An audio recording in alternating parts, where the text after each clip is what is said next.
Hello, everybody, and welcome to today's show. I'm your host, Zach Drew. There is so much to go through.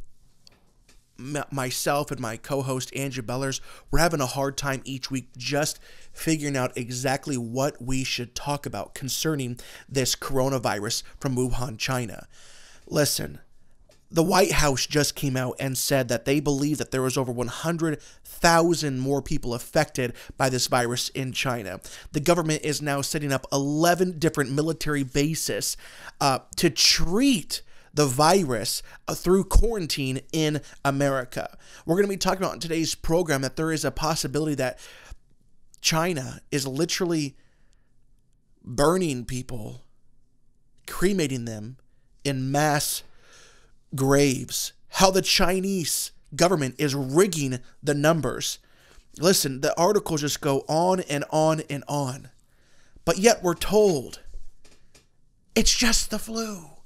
Don't worry. Everything is fine.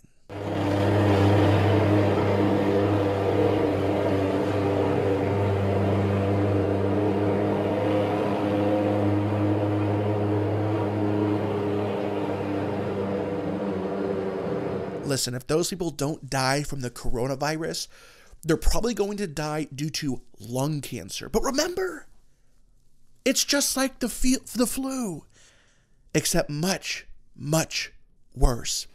As Zero Hedge stated, if this was really so mild, would authorities be treating anybody even suspected of having the virus like this?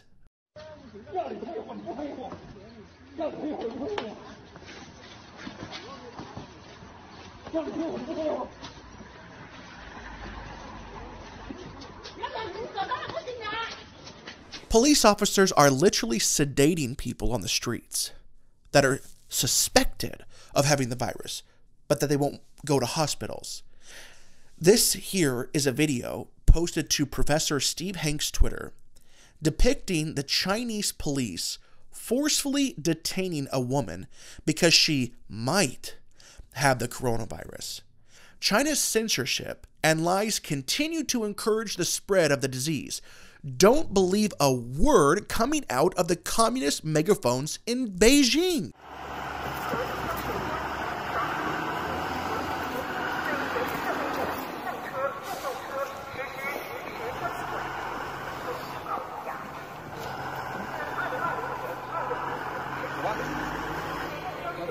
And if that's not enough, here's how people are reacting to being around other people. Many in Beijing, this is becoming a common sight. Disinfection stations are popping up at apartment buildings all over the city. These makeshift stations are meant to sanitize people's clothing and their shoes as they enter. Security say they spray disinfectant inside every 2 to 3 hours. Property managers are working on ways to disinfect cars, too. Until then, drivers come to places like this. Car washes now disinfect your car for free. But don't expect anyone to clean the inside of your car. The staff here are just as nervous as anyone else about catching the virus, which is why the car wash sanitizes your vehicle before you get in. China's top officials have said they see positive changes in their effort to contain the outbreak. They put up slogans to encourage the public. Unite, be confident, it reads, prevent and control scientifically. Yet residential compounds are highly wary of outsiders. Security at my apartment building are wearing hazmat suits. Now I have to get my temperature checked, register a government ID, show my building security pass, and my house key to the officers. And that's just to get into my own home. Disinfection stations, security guards in hazmat suits, absolute martial law, people, as many as 400 million people being quarantined in China. The CDC came out today and said it's coming to America. I'm not trying to be a fearmonger. I'm trying to be a watchman. I'm trying to warn the body of Christ of what's to come. And whether this does sweep the nation or not, whether it is simply just another SARS or MERS or Ebola scare, I hope it is. I don't want anybody to die from this thing. But as a man who studies the Word of God and studies the prophetic scriptures of what's to come, a man who believes that we actually are in the end of times, and there's a good chance that we could see Jesus' return. Jesus said before he returns in Matthew chapter 24, 3-8, in that little section, he said that pestilence is coming.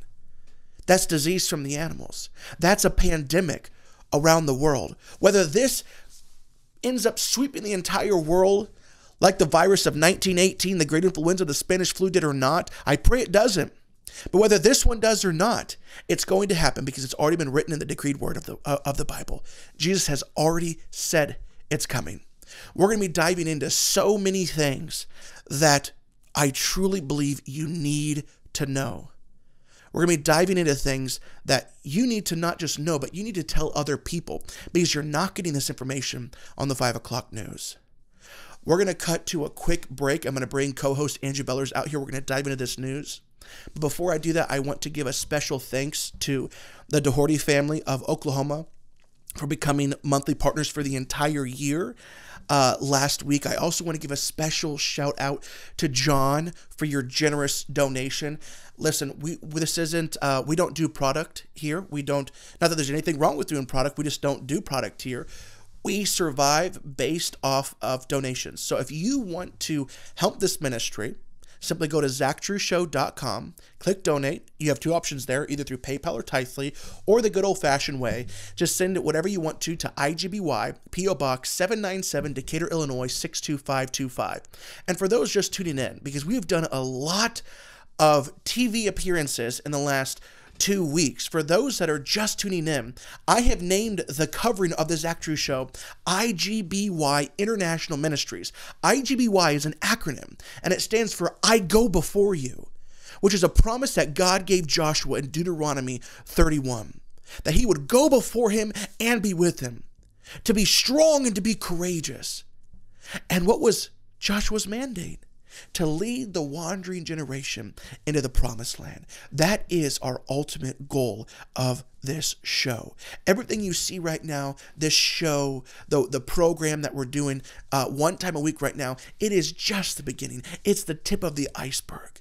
Get involved. We could not do what we do without God and his faithful people standing with us on a monthly basis.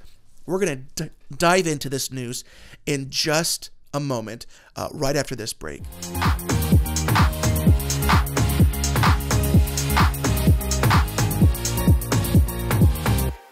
We've been talking about for a couple of weeks that China has been hiding the real numbers. Yes. And we, how do we act? How does our administration know what to do if our own administration in the United States, the Trump administration, doesn't know what is happening in China because the Chinese government is not letting the world know what is happening? So even with the small amount of information that China will actually let us know, and really we learn more about the firsthand accounts thanks to China's social media platforms of people getting the word out, sending video out of what's really happening. Yeah. But I am happy that obviously the Trump administration is seeing through this, I wanted to say bullcrap, but I don't know another word for it. This mess, this facade. This facade. It says China underreporting virus cases by over 100,000, claims White House source. It says Fox News' Edward Lawrence reports that administration sources say that they believe China is underreporting the number of coronavirus cases by at least 100,000 in China. And I think this is because they're getting good information now in meetings that the public is not aware of, like the director of the CDC warning the president that this virus is coming to America. Yes. This is an article that was just published today. It says this: CDC director warns coronavirus soon widespread throughout United States. Quote, "It's coming." The CDC says that right now, in this moment, they are in aggressive containment mode. The CDC director within the article said this: "We don't know a lot about this virus. This virus is probably with us beyond this season, beyond this year. And I think eventually the virus will find a foothold and we will get community-based transmission." He is talking about the United States. We are right now in aggressive containment mode. And why would they be setting up 11 quarantine camps at our military bases if they didn't think this was about ready to get out of control. I really appreciate, listen, if you're not familiar with Michael Snyder, he's a friend of ours at the ministry. I love Michael Snyder. He's incredible. He has a blog. It's economiccollapseblog.com. He has the most important news.com. Go and check him out, okay? Here's an article from him. He says, why is the government turning 11 military bases in the U.S. into quarantine camps? If this coronavirus outbreak is not a serious threat, then why is the U.S. government preparing quarantine victims all over America? As you will see below, 11 U.S. military bases located close to major airports are being converted into quarantine centers for potential patients. When I first learned about this, I was greatly alarmed because we have all seen what is going on in China right now. People are literally being physically dragged out of their homes and are forcibly being relocated to mass quarantine camps. So what's changed? What's changed? Why is the U.S., we quoted this last week, that German philosopher that says truth goes through 3 different phases. The first phase, it's absolutely ridiculed. Then it's opposed. Then the truth is self-evident. I mean, you can just look around and see that it's true. I stated last week that mainstream media is kind of moving out of the phase of it being ridiculed. We are now in that second phase of it being opposed. And we're in between it being opposed and being self-evident. Yeah.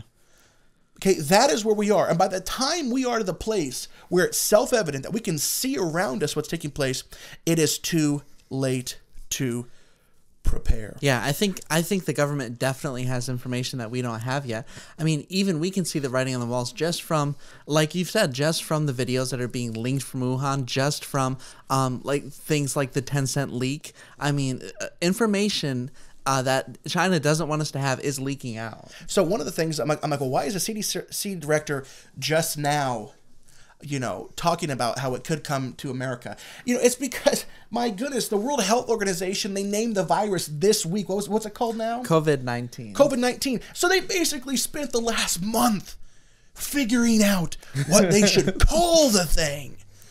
Oh my gosh. Gosh, talk about being underqualified. Right? We just now figure out the name. Okay, they could have spent the last month figuring out how to stop this thing. Okay, but listen, I'm getting on my soapbox here. What's changed? I think a part of the information that's changed is that they found out that that this virus could have a 24-day incubation period. That is absolutely wild. Yes. The difference between this virus and SARS is that the moment that you started showing symptoms with SARS, that is the exact same moment you became contagious. If you weren't showing symptoms, you weren't contagious, okay? Mm-hmm. This virus has a 24 incubation day period where you can not show any signs at all and still be contagious. Mm-hmm. So why does this draw alarm? Well, my goodness. Just last week, maybe it was a little more than that, in the last 10 days or so, 2 weeks. That was about the last 10 days. There was one plane alone that flew over from China carrying 200 American citizens, and they came not just from any area of China. They came from ground zero of the virus. They came from Wuhan, China. So what did they do? They took them to a military base in California. They gave them a 14-day quarantine period, and then they were released. Yeah, and that's... 200. This is one case. That's just one case, and that's been the case all over the world. I mean, that 14-day incubation period, that was the gospel number that they were going off of. And now that we know it's more, we know that there could be potential ticking time bombs. It's a ticking time bomb. And that's why this article here is saying this is why coronavirus could be the stuff of nightmares after a Yale study finding 24-day incubation period hints of walking time bombs on the streets of America with 14-day quarantines. Yeah. This is the info that you need to understand of why this could become so serious so quickly, not just in China, but throughout the entire world. It is getting so bad in China. There are satellite images of Wuhan on the outskirts of Wuhan. on the outskirts of town that are showing a sudden surge in SO2 gas from burning, quote, organic material. And this isn't a dump. This isn't a place where they even regularly burn. This was literally an open field on the outskirts of Wuhan. Now, one thing that needs to be said, we're going to get into this. This is really important. There is no other place. There are no other places in all of the world that have this level of SO2, of sulfur dioxide, in the air. No other places in all of the world. And it happens to be right outside of Wuhan, China, ground zero for the COVID-19 coronavirus. Let's get into this article. Does a sudden surge in SO2 levels suggest a huge surge in cremations across China? Now, there's three different theories of thought here. One, they're saying this could be a power plant releasing all of this gas. Now, that's unlikely considering how deviant the numbers are from the norm. No other city comes close to how much SO2 is being released from Wuhan. The second one is municipal trash. Yeah. And possibly contaminated animal carcasses. It's possible, but why would they not just dump it where they usually do? Now, I want to say that there are hundreds of videos of what's happening, and they are killing animals there. My gosh, listen, I love animals, and I understand that. I mean, obviously, I hold human life way higher than any other life on this planet, but I still do love animals. I'm an animal lover. And I saw one video we were researching a couple of days ago, and I stopped. I didn't know what was coming in the video, and I stopped. I said, Andrew, I can't watch this. This is devastating. The Chinese police were literally taking these large batons. I don't know. It wasn't a baton, but it was like a large steel thing. I don't even know what it was. And they would just go up. There was just one dog on the side of the street, and they beat it to death. They beat it to death because of it possibly being a carrier of the coronavirus. They don't know what animals are carrying and are not. Yeah. So they could be burning a radical amount of animal carcasses there. But the third, the conspiracy here, is obviously the most morbid, that dead bodies are being burned on the outskirts of the city. Now, the crazy thing about that is that for that level, if that's what it is, and we can't say here definitively that it is. Right. These are the theories, and this is the most understanding what we've been reporting the last 3 weeks. It is probable that they are burning the bodies. The crematoriums cannot keep up.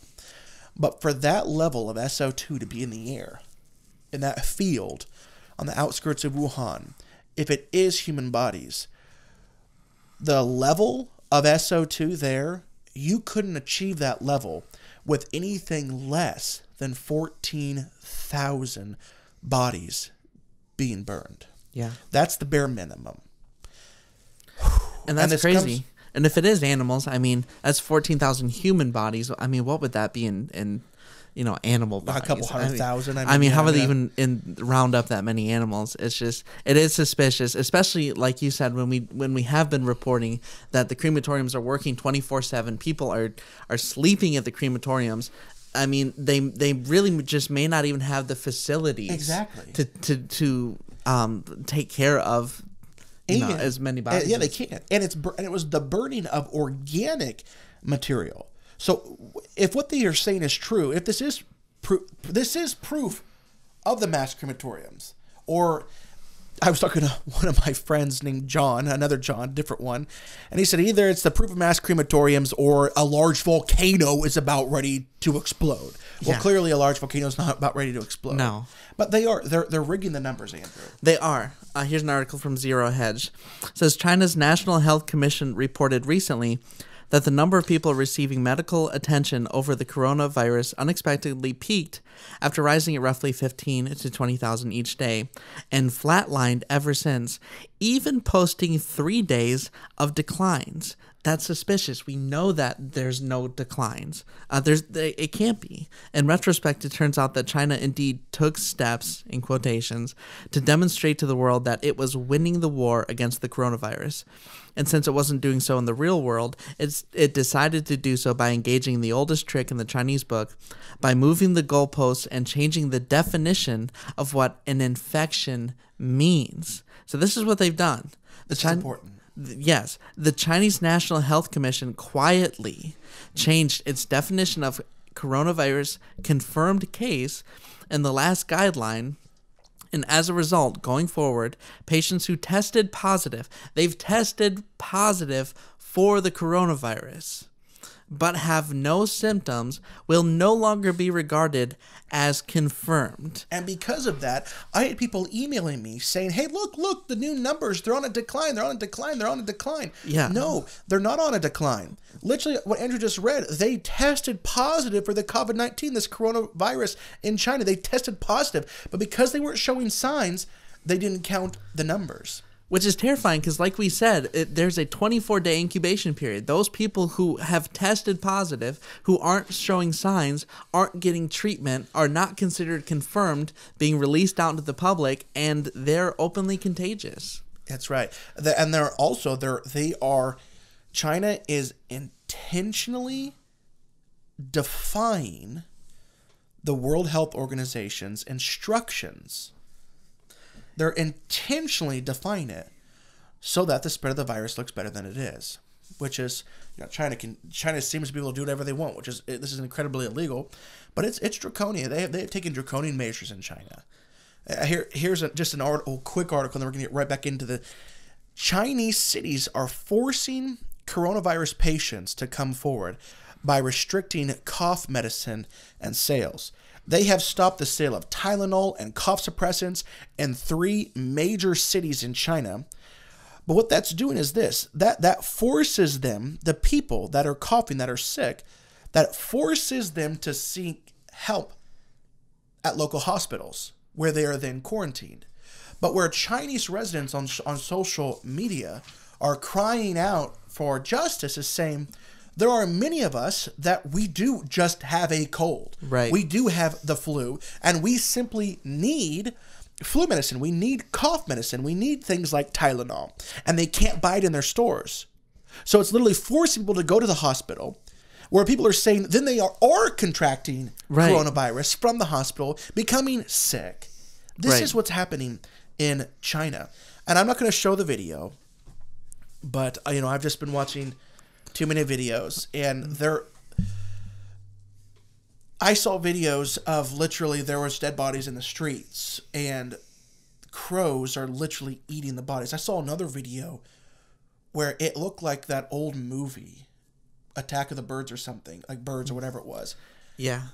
That you could barely see down the streets because there were so many crows. They could smell the death. It's insane. Yeah. I'm reminded, I have it here. I didn't know if I was going to talk about it or not. But listen, the great influenza of 1918, otherwise known as the Spanish flu, killed up to 100 million people, and it infected 1/4 of the world, which was 500 million people at the time. If you dig into what's happening in China, like I have been, it is reading just like the great influenza of 1918, with the bodies everywhere. On page 223 of the great influenza, it says, the most terrifying aspect of the epidemic was the piling up of bodies. Undertakers themselves sick were overwhelmed. They had no place to put the bodies. Gravediggers either were sick or refused to bury influenza victims. The director of the city jail offered to have prisoners dig graves, then rescinded the offer because he had no healthy guards to watch them. With no gravediggers, bodies would not be buried. Here's another quote from the book. Bodies lay in homes where they die, bodies lay in homes where they died, as they died, often with bloody liquid seeping from their nostrils. Families covered the bodies in ice. Even so, the bodies began to putrefy and stink. They didn't have porches in Philadelphia where this was talking. Few had fire escapes. Families closed off rooms where a body lay, but a closed door could not close out the knowledge and the horror of what lay beyond a door. In much of the city, a city more short of housing than New York, people had no room that could be closed off. Corpses were wrapped in sheets, pushed into corners, left there sometimes for days, the horror of it sinking in deeper each hour. People too sick to cook for themselves, too sick to clean for themselves, too sick to move the corpse off the bed, lying alive on the same bed with the corpse. Listen, I did a study on this book. I wrote several pages of what was happening in this book. And all I'm saying, I'm not going to read any more from it because it reads like a horror film. But what I'm trying to say is I'm not even showing you the videos that I've seen. It is reading just like out of this novel. And so many people just have no idea what's going on. Yeah. And to pray. They don't even know how to pray because they don't even know what's happening. I'm praying for the Chinese people. I'm praying for my brothers and my sisters in Christ in China. We've got to be praying for them. Lord, give them courage. Give them strength in these dire times. And people wake up because this could be coming to America. And if it doesn't come to America with the virus, we're going to see it in the markets. Yeah. Listen to this. Look at this headline. China banks face $6 trillion coronavirus cataclysm if epidemic is not contained soon.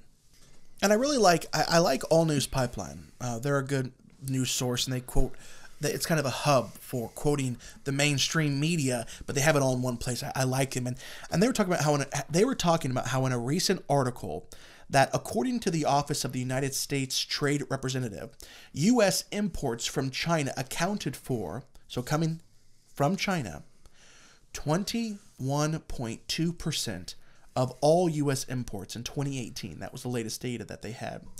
With the top import categories being electrical machinery at $152 billion, machinery at $117 billion, furniture and bedding $35 billion, toys and sports equipment $27 billion, and plastics, which were $19 billion.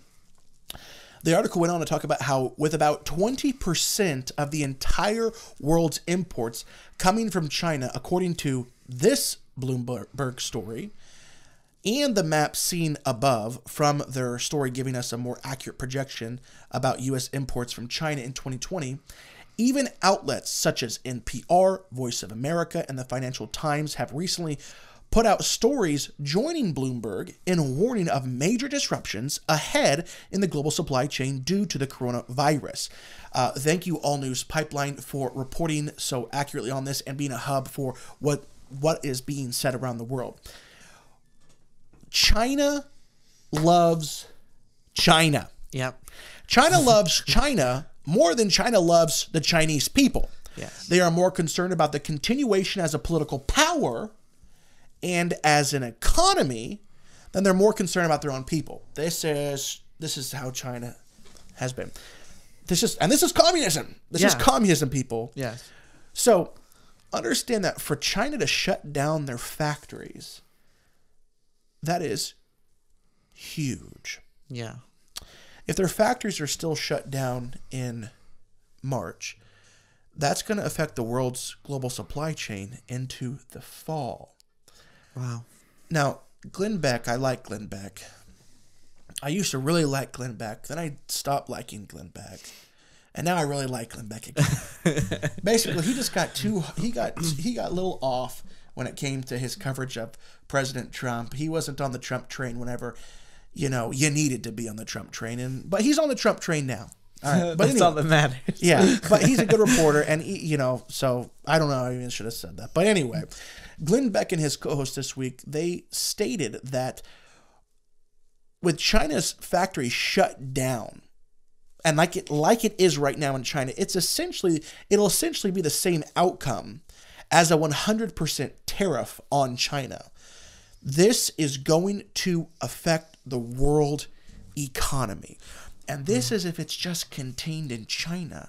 Right. If this spreads, and if it spreads like the CDC director said it's coming to America, this could literally cause a financial crash. I'm telling you right now, that if we're living in the end times, these things aren't going to be foreign to us. God is going to get the attention of the world. And God is going to use it to save people. Understand that. Yeah. That these dire times coming. I don't know about you, but that in dire times, the fish, they just jump in the boat. I gave my life to the Lord when I was 17 because of the circumstances that were happening, and I cried out to God because I needed something. I needed something real. And I cried out to God, and he heard me. Yeah. Most of our stories, we've come to know the Lord in dire times in our life. The worst of times ahead are going to be the greatest of times for the church. We are totally out of time. And once again, if you want to partner with us, do it. Go to ZachArysShow.com. We love you. We couldn't do it without you. Andrew, I appreciate all you do for the ministry. You're awesome. And we'll see you next week.